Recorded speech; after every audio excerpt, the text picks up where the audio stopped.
Welcome to Building the Future. I'm your host, Kevin Horick. You can check out new episodes of the show every Tuesday and Thursday at 2 p.m.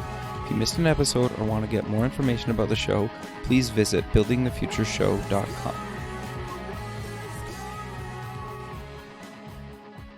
Welcome back to the show. Today we have Nareg Soghomonian, business development strategist. Nareg, welcome to the show. Hey, man. Thanks for having me. That was a pretty good job. That was a pretty good job for enunciation. I mean, growing up, I got killed. Sure, I can imagine. Enunciation. But this is cool, man. I was like, that was good. So we'll accept that. My mom will be proud. That's awesome. Okay. I'm impressed. It doesn't have the Armenian accent of how you pronounce my first and last name, but it's going to work. We like it. I always tell people that I'm still working on English, so yeah, perfect. No, yeah, but I'm excited to have you on the show. Like, you have a really impressive background, and you're involved in a bunch of really cool things. And I know kind of you do a lot more than kind of business development and kind of strategy. But maybe before we kind of get into what you're doing now, let's get to know you a little bit better and kind of cover your background and where you grew up. Awesome, definitely. Yeah, I mean, how much time do you got? Where do you want me to start, About man? 45 minutes. Yeah. Well, I mean, background, I grew up in the suburbs of Philly. And, went to college in Philly. What did you take in college? In college, I majored in multimedia. So okay. You could think of it as like graphic design, computer science, I guess some aspects of communication all mixed up in a melting pot. Sure. That's part of, what the program was.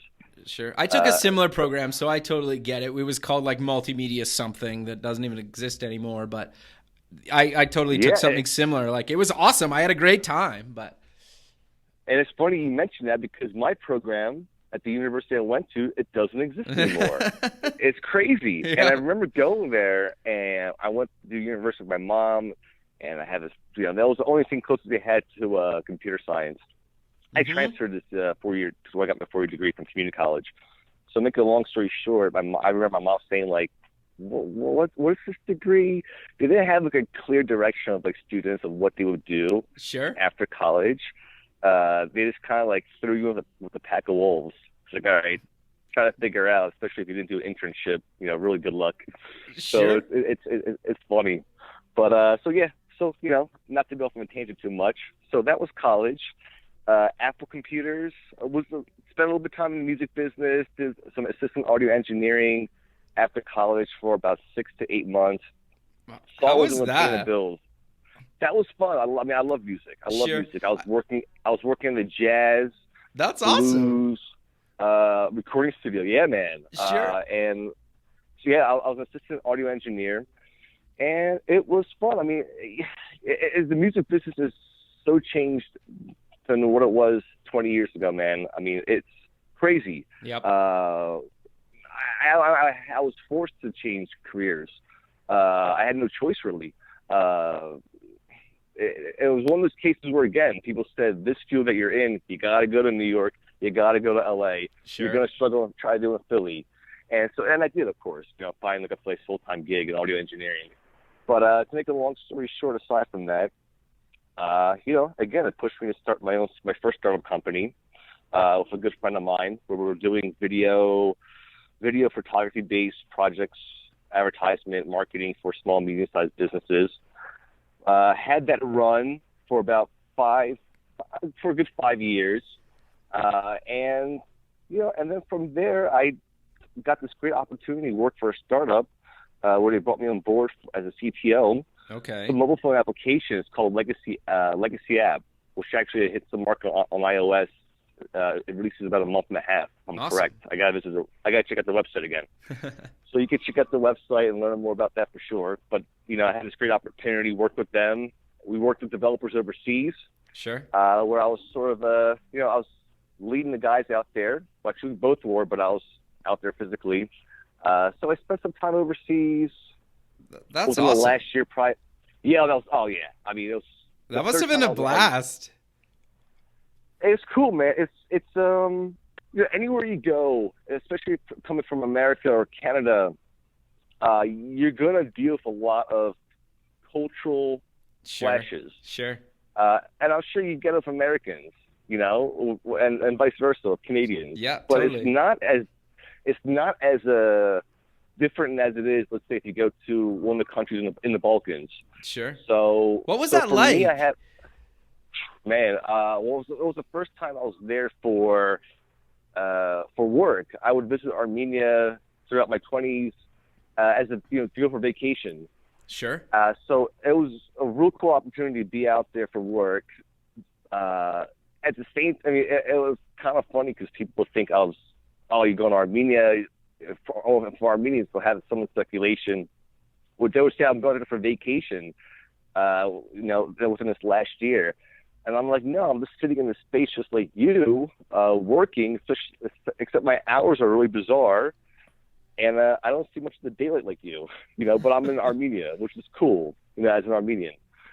So, and it was, but I would say, overall, it was a great experience. And I actually had plans of continuing to, do some of the mentorship and staying active in the IT sector out there. So it's cool. It's a lot of excitement in IT.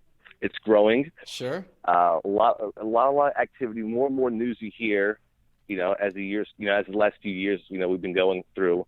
They're having a big, I believe, some mobile annual. I think it's either the annual mobile or the annual technology. This conference they have every year, and they have been having it for I'm not so sure how many years. And they're having it in Armenia, I believe, in 2018. So again, the IT sector, it's going through a phase now in the last few years, from what I've been seeing firsthand. So it's exciting. But to answer your question again, not to go off on a tangent too much.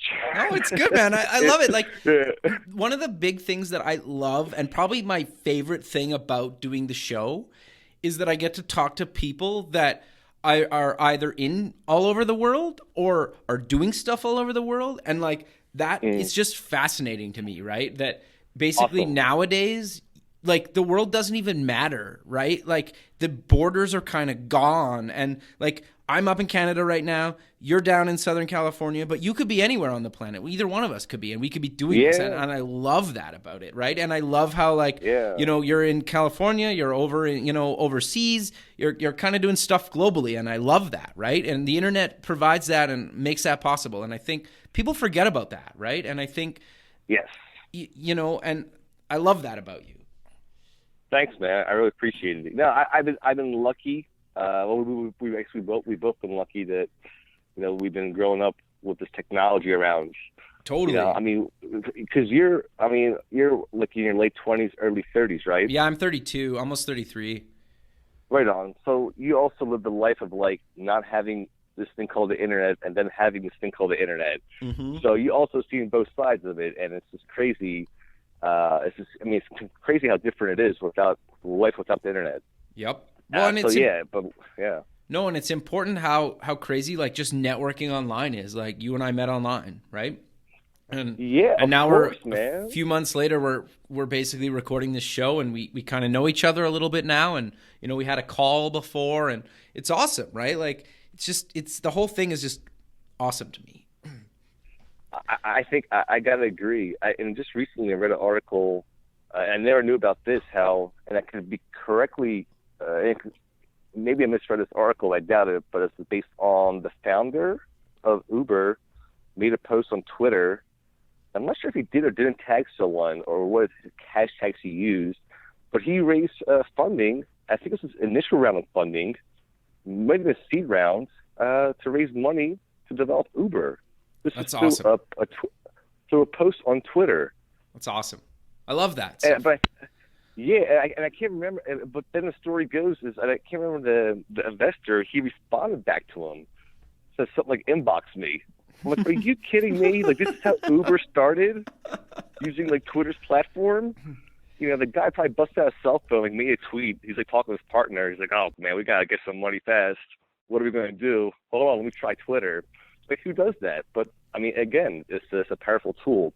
Sure. Well, I get most of my kudos to Uber. No, totally. Well, I get most of my guest for the radio show from just my LinkedIn and Twitter followers, to be 100% honest with you. So it makes total sense, right? I think that's awesome. And like I said, you and I met on LinkedIn, and if we didn't meet on LinkedIn, we wouldn't be recording this right now. So I love the power of kind of social networking and just kind of networking online, right? So I think it's awesome. Yeah, it's in our field. It's real important, man. And I was naive about like how important LinkedIn is. Like if you're in IT, you got to have like an updated LinkedIn page, or you're in trouble. And if you have your own website, more the better. Totally. So which I'll have my website launched by next week. That's awesome. So I'll let you know about that. No, that's good, man. That's good. What's the domain going to be? It's going to be my first name and the last two letters of my last name. Okay. So .com. So naregso.com. Awesome, Or man. Nareg So. That's awesome. So I'm kind of curious. What are you up to now? You're doing a bunch of stuff. So maybe let's kind of cover some of the things you're involved in now. Yes, definitely. I mean, right now, I definitely settled with these. It's my buddy from back home who started working with these startup guys. The guys who developed this game startup company that are working on, who live in this amazing area in California. Okay. Who invited me to stay with them. They had like an extra bedroom. They said, "Come on down. Let's hang out. Let's get settled here before you move out to, somewhere either in LA or Santa Monica." I said, "All right, this is cool." So pretty much I've been with them in particular, just kind of been loosely answering any questions they had. A lot of questions I get a lot is people ask about like a one-page summary or a business plan, or where to start in developing a startup company or a product, or in terms of the some of the legality questions, what to get down on paper. So I've been kind of helping out them loosely, but on paper I've been involved with an awesome AI company as well, which I've been involved with for the last year and a half. Again, my role with them has just sort of been like a board member. Sure. It's fun. I love this whole AI. I think it's very interesting to me. So when I met one of the founders, and the company's name is called Astrana. So if you go to Astrana, AZTRANA.com, it'll actually talk some more about the software they're making. Sure. AI, machine learning software, and it's going to be really exciting. We're going to have a platform ready to go in about a month. A prototype ready to go about a month and a half. So I am actually going to let you take a look at it in detail. But it's a software that acts like a chameleon, and it works customly towards every individual, makes its surroundings custom to them, and check out the website, because I will not do as good of a pitch as was found on the website or the founders, and they'll kill me if I screw it up otherwise. Again, from the founders came from more of a UI UX, and they developed the idea as well. Sure. And so I've been seeing these guys sort of foster this thing the last couple of years, and from the software side of it to building the team, and it's exciting. So you'll definitely hear more about them in upcoming months for sure. So there's that, and then there's Legacy App.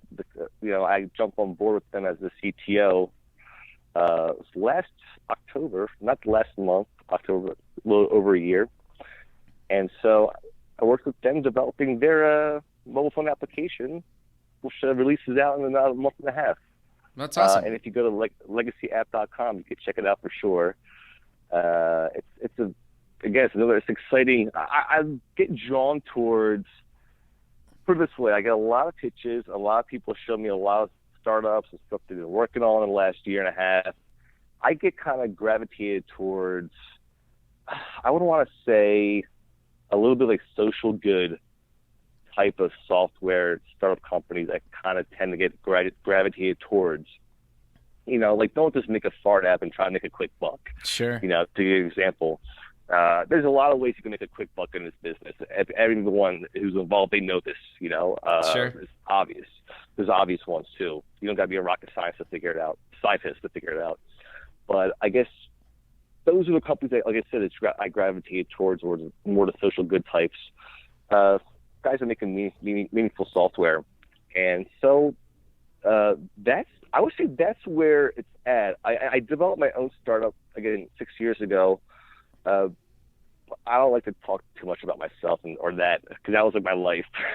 Sure. But that was, I think I might have mentioned before earlier. It was just my first startup that my friend helped me develop, and it ended up being like a marketing sort of startup company, and it evolved from being a video and photography based project creating startup company.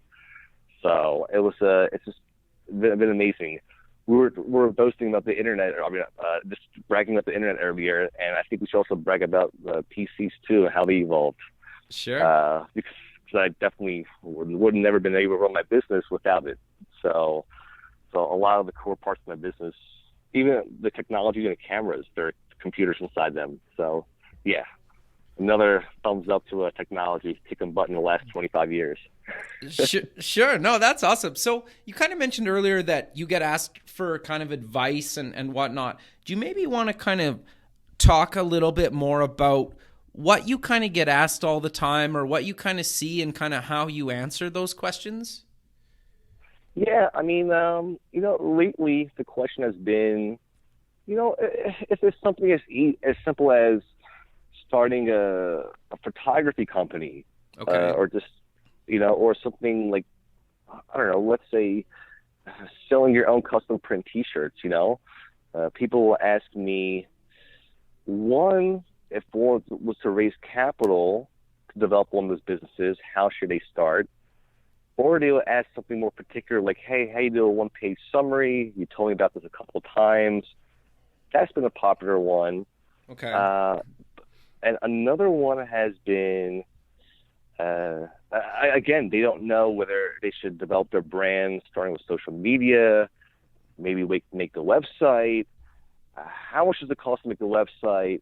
The time, a lot of people will misjudge on time scheduling. I've made that mistake. I mean, a lot of people are in their first startups, first businesses in the early phases. That mistake will happen down the road. Just make sure it happens early, and make sure you learn it the cheap way. Sure. It's all I can say, even though you can't really control all the time. But, do your best at it. So I would say those are some of the top questions, man. Sure. What do you tell them, though? Like when somebody asks you that kind of stuff, like when do you recommend kind of trying to potentially raise money or like you said, start on social media and that kind of thing? Yeah. Well, I tell you what, man. Again, it depends on the product. It depends on your audience. It depends on the platform. Are you going to go to Twitter or just Twitter and Facebook, or are you going to also use Instagram? You'll be almost crazy not to use Instagram this day and age. Sure. Are you going to go to Snapchat, et cetera, depending on your scheduling and timing. Before you release the mobile phone application, the last thing you want to do is start marketing 7 months prior from release.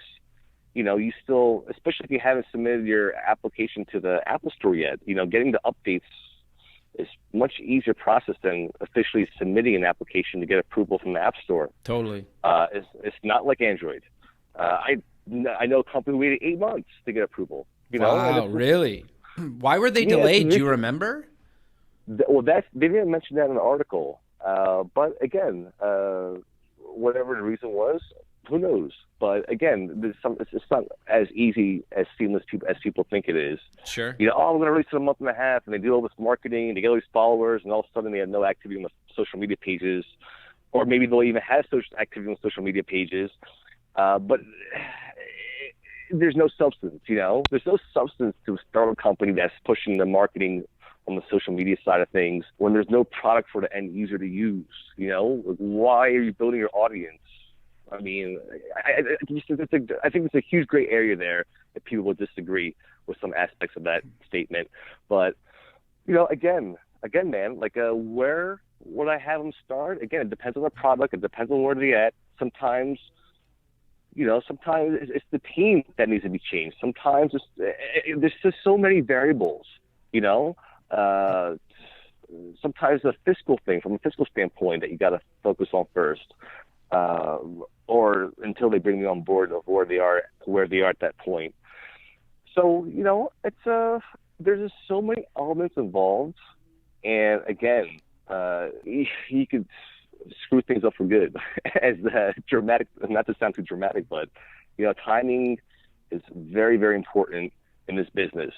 Sure. Extremely, extremely important. You don't want to be too soon, too late. Sometimes you get lucky. YouTube's a great example. Not to get off on a tangent too much.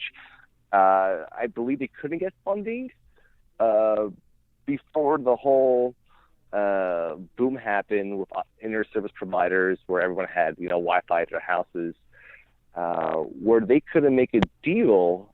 It's either to raise money or to get acquired, some kind of deal before the internet service provider boom, where everyone got this high-speed internet connection to their homes, because they had great technology, too soon, that the consumers couldn't get access to as easily. Sure. From a large scope. I think again, I'm just going to say, I think like a newer example to that is kind of the streaming video space, like Blab and Periscope aren't new ideas. They happened a few years ago, and I remember being at South by Southwest a few years ago when I can't remember the name of it was trying to launch, and it's just like you said, like mobile internet connection was too slow at the time. It was pre-LTE, or at least LTE like at a massive scale where it was pretty much everywhere, and those businesses failed because 3G connection at the time was too slow, or whatever it was. I just remember that, right? Yeah. And so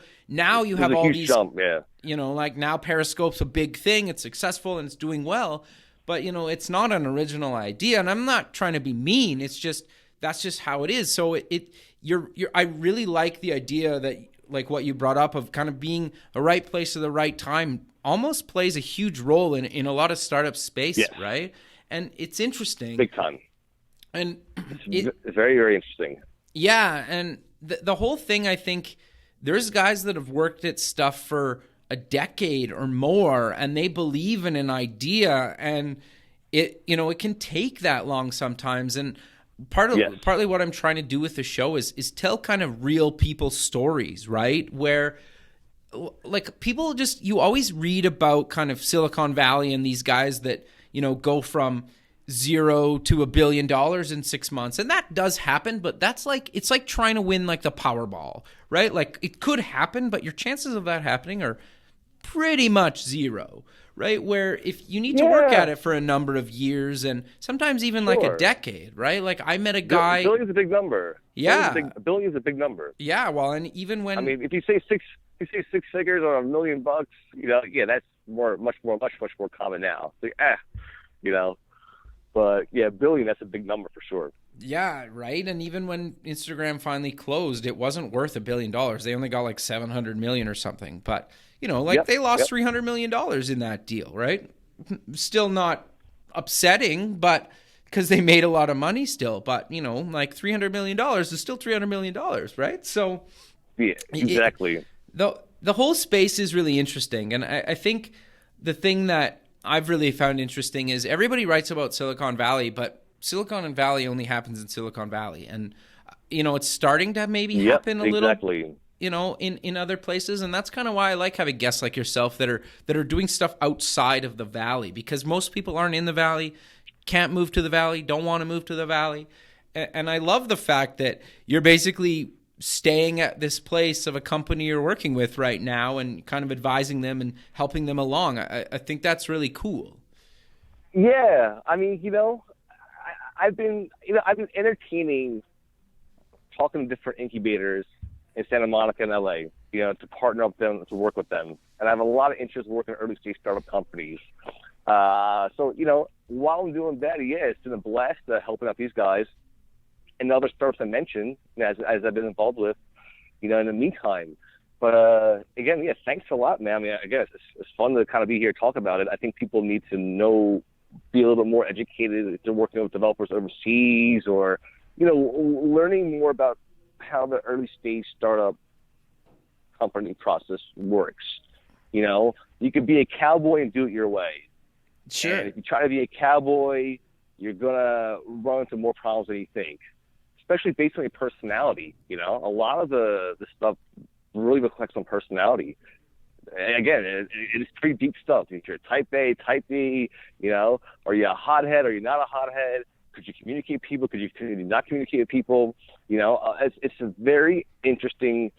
The people who do it right, there's such a few percentage of people that do it right, and that's why they're who they are, I guess. No, totally. One way of putting it. And it's also hard to find other people that are going to be in it for the long haul. Like, I work at a software company, and, you know, we also have a couple products, kind of software as a service type stuff. So I'm involved in a couple startups, and, you know, we've had some turnover in the last little while just because some people just can't handle it, right? Like, it's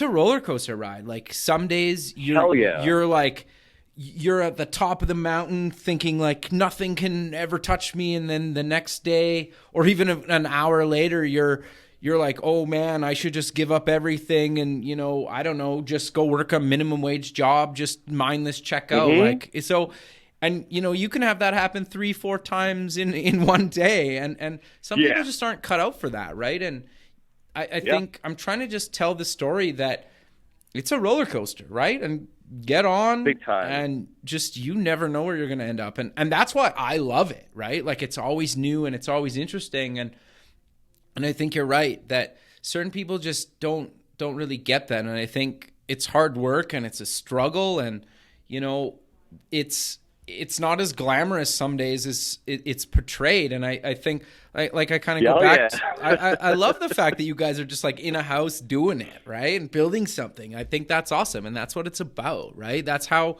that's how Apple started. That's how Google started. Like, you know, it wasn't glamorous for them at the beginning.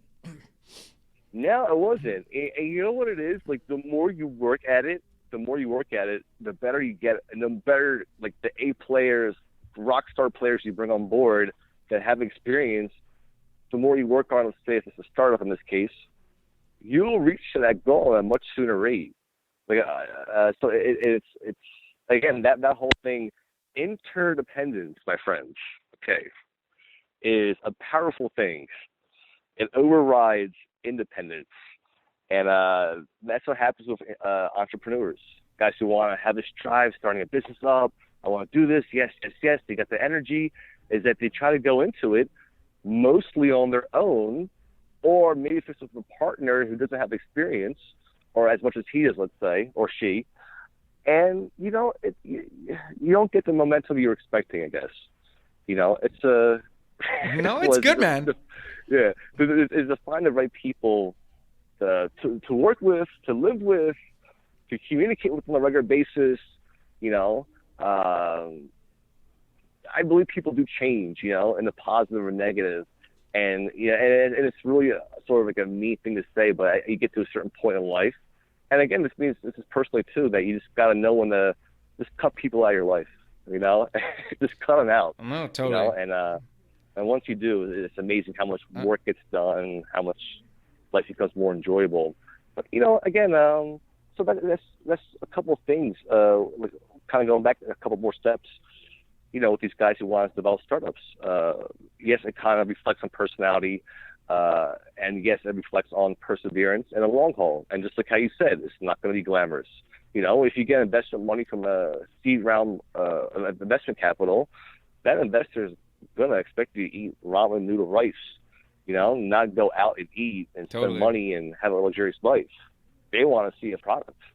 Yep. You know, usually it's a relatively quick turnaround time. And again, that's one of these phenomenal things that's happening with startups, is that, you know, you can have guys who get a kick-ass house in California and develop a startup company. You know, you can find places with real cheap rent, amazing locations. And it's great because you're around great minds, and you're close to a lot of these investors, advisors, mentors, guys you would talk to. A lot of these guys are out here. That's because, you know, where the action's at, so to speak. So that's my story. No, that's awesome. Yeah, no, I think it makes a lot of sense. And it's interesting, like you kind of mentioned the people, like you also should align yourself with people that can kind of push you out of your comfort zone And Yes. and I'm learning that too. Like, the people I'm working with on a couple projects, we even had a call this morning. We have a mentor. He's actually in the UK. And so, we Skype with him, and he's a great guy. I've had him on the show in the past, and Awesome. him and I met on Twitter, and now he's kind of mentoring me and a couple of other members on the team. And what I like about Awesome. it, and he's pushing me out of my comfort zone, and like, it's uncomfortable, but I have people around me that are kind of helping me kind of through that, right? And I think having that support system of people to say, like, look, I know you don't agree with this necessarily, and it's not that I disagree. I guess it's just like, I'm not the target market with what we're talking about doing, and therefore it's out of my comfort zone and it's new to me. And it's like, when these people are saying, yeah, we need to do this, and I know you're not the target market, just like, trust us. Like, you need to trust that the people that you're working with and that you're partnered with, and it's interesting. Yeah, and it's cool that they push you. Yeah, totally, right? And so I love that about it. It's also kind of scary at times, but very scary. Absolutely. It's part of the industry, right? And I think that's kind of fascinating. So when you're kind of advising and when people reach out to you, what do you kind of look for to say, I know you kind of mentioned, like, they need to have, like, a real product and kind of a purpose and not these kind of, like, features that become a product, but what do you kind of look for when a company approaches you and you say, yeah, I want to get behind that and, dedicate some time to that? So you're saying if I see something that sort of interests me, like, what's usually my approach? Yeah, basically. Yeah. I mean, I would say a couple of things, man. I have an old-fashioned side where I like to kind of get to know the person a little bit, before, I guess, see a little bit of like, their work ethics, how they communicate, is one of my first top interests. Then comes the product, which is also near number one too. I would kind of say between those two, I guess third and dairy, those would be the top two. That and the team, who's involved, what has that person or that team member has done maybe in the past. Sure. That maybe justifies what the role he's playing, or what he's doing. What's his role now? If it's something maybe completely different than what he was doing prior, I would ask. Those are some of the things I would look at. I mean, definitely, people, your team is going to speak volumes. In some cases, as loud as a product. In some cases, who do you have as advisors, mentors, investors?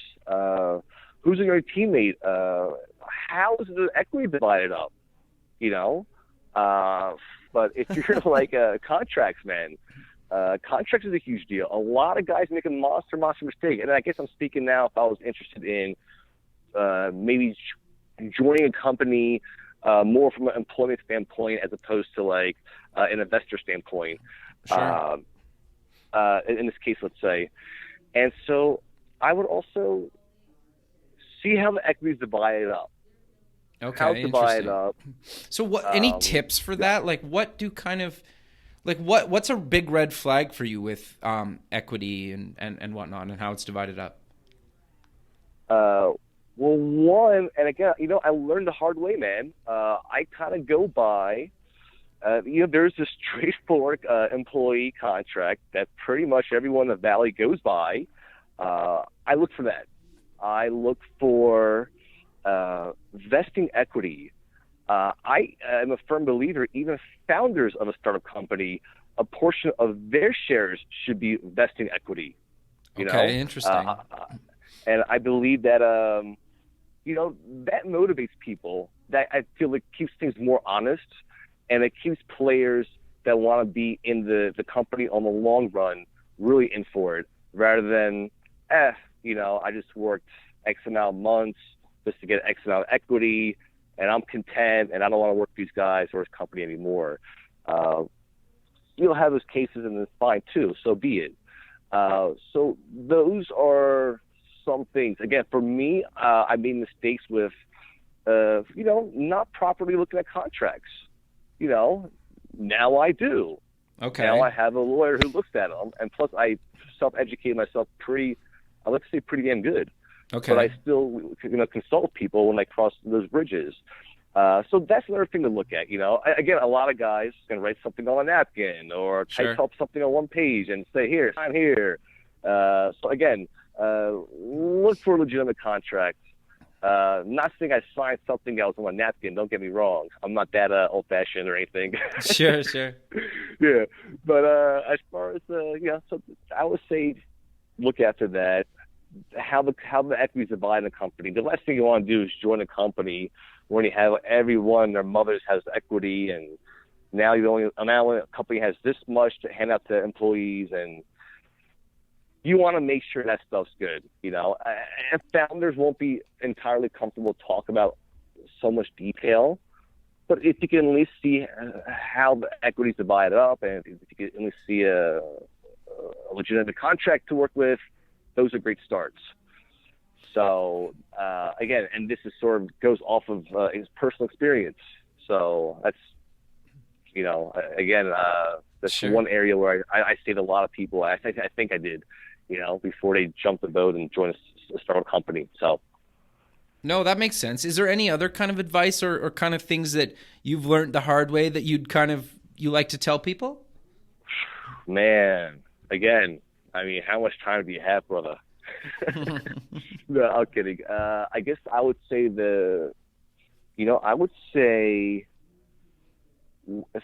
if I was to do anything different, I would say with my first startup company, I would say don't sell your car right away and use that money to start a business up.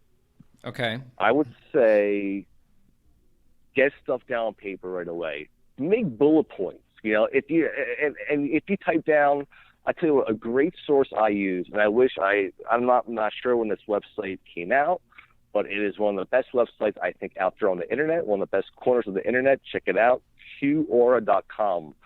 If this website was out when I was in my early 20s, in college, messing around with computers and stuff, I don't know where I would be. There's a lot of great information, a lot of great people putting great feedback into answering some questions people ask up on the website. It's a forum if you haven't heard of it. It's a public forum. You can also set questions privately, ask questions anonymously or not, and you get a lot of great questions asked and answered relating some stuff I've seen with early stage startups, which I think is great. You couldn't get quick and easy access to some of these questions and answers as little as I would say 6-7 years ago, and I run all over the internet. Sure. So it's I was gonna say like a fat kid in a candy store. A lot of people don't like that joke, so I gotta kind of cut it out of my vocabulary. But yeah, I'm like a fat kid in a candy store when I browse on the internet, and they didn't have this sort of great access to great questions and answers 5-6 years ago. At least not that I knew of. So sure. To make a long story short, I would kind of use that website and find great questions or some of the questions people have that I already have the answer for, right? Sure. But I will show them this website to kind of give like an extra to solidify what I'm trying to tell them. Like, hey, listen, I haven't made, we live in a society where if people judge you based on the number you have in your bank account as opposed to your experience, and so, when you don't have $100 million in your bank account, as an example, it's hard for that person to kind of listen to you, some of the advice you have, as a person who does have it. Sure. $100 million. And maybe that guy probably just got lucky in the lottery and has it, but doesn't know jack shit in terms of mentoring or giving advice or whatnot, or whatever you want to call it. But again, not to get too sidetracked, that's sort of the approach I do. The one-page summary that I was telling a couple people about in the last few weeks. Sure. I would send a kick-ass link I found on Cure.com, a great forum, and I learned a few things, that I didn't know before, and it's amazing. So I would send those links as well to answer some of these questions I've been getting, and it's great. It's a great tool. I would say it's almost pretty close, if not as important as something as like YouTube. Sure. That sounds crazy. No, I love YouTube. Yeah. One of the best learning tools, platforms out there for sure. Yeah, and it's free, right? That's the other thing and it's free. It's free. If my dad was alive now, he would not believe what YouTube could do and what you can learn from it. I am telling you, the man would be on all day looking up stuff on cars. Sure. And it's amazing. He was a big car guy. And I tell you what, that's how I learned some repairs on the car I'm driving around now. I look up some YouTube videos. It's amazing. But yeah, I would say YouTube is very powerful. Cure is very powerful, if not just as much as YouTube. So definitely check it out for sure. No, that's awesome, man. Well, we're kind of running out of time, so maybe let's close the show with kind of where people can find you online and any other kind of links you want to promote. I know you're launching a new website, and by the time the show airs, your site will be up. So you want to maybe mention that and a few other sites? Yeah, I'm going to have a few other sites mentioned on my website as well, but definitely mention them on the air with you for sure. And my website's going to be naregso.com, NAREGSO.com. And again, that website, I'm pretty much just showing off some. I'm into photography, I'm into music, and I've been showing off a lot of my photographs on the website, as well as a little about my background of what I've been doing in the IT sector. A lot of people have asked me this question in the last year and a half. What the hell are you doing? What you done? So I kind of pushed me to, okay, now I have to have something online rather than just social media pages where people can learn a little bit more about me. So, so there's that I'm launching.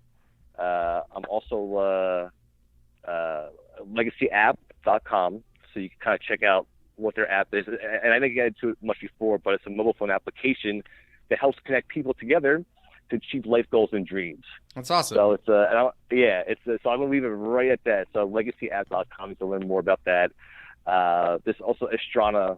Again, we didn't get much talking about it too much, but what's happening in artificial intelligence, machine learning, and the direction it's going, it's very interesting to see how Astrana is going to be pretty much using their software, their platform, while all this is happening in the AI part of the IT sector. So if you go to Astrana, AZTRANA.com, you can learn a little bit of insight about what the company does, and I love it because they kind of keep things a little bit mysterious. They don't want to. Sure. They're not showing screenshots of the interface right away. I said, don't cross that bridge and do that just yet. But the interface is pretty intuitive, and it's going to be exciting to see how they do. So that's Astrana, AI company, and I would say lastly, it's these geniuses. I would call these. I don't throw around the word genius. And I know Apple love to use this word to model. They do a lot of marketing, But when you see this in people, it's these types of people also I gravitate towards too. And it's great because a lot of these guys, actually everyone who I live with, 3 amazing guys who work with the this gaming startup company. They're the last company I want to mention with. I can't get my words out because they're real brilliant, smart guys. Sure. And we've been learning off of each other between some of the members and myself, and between seeing what they're working on and I guess what I have to say when I put in my 2 cents. But there's them as well, and they're meertech.com. So once you go to my website, there's actually a link on there as well too for them. So mihrtec.com. Again, real brilliant guys who work on the game, and they do software development, some projects, to kind of keep things afloat. Sure. So definitely check them out too. and they actually helped make my website too. Real talented guys, so very cool stuff. Very cool. Yeah, man. That's it, man. I'll have to talk to you about some more. We still got to get to talk more about AI, so there's still a lot of that. Totally. No, we'll get Peter to see you on the call. I think I pronounced his last name correctly. We'll get him in on the call. It'll be a great time. Yeah, no, that'd be awesome. Yeah, that'd be awesome, man. Yeah, definitely. Like once they launch, let's set that up. Yeah, that'd be cool, right? Could you imagine? He knows a lot about AI too, and it's another space that you should definitely look into for sure. It's very exciting stuff happening there. So. Sure, man. Cool, man. Cool. Well, thanks again for doing this. I really appreciate you taking the time out of your busy day. Enjoy sunny California for the rest of the day, and we'll keep in touch and talk soon. Yeah, thanks for your time, man. I appreciate it. Thanks so much. All right. Later, man. See you, man. Bye. Bye.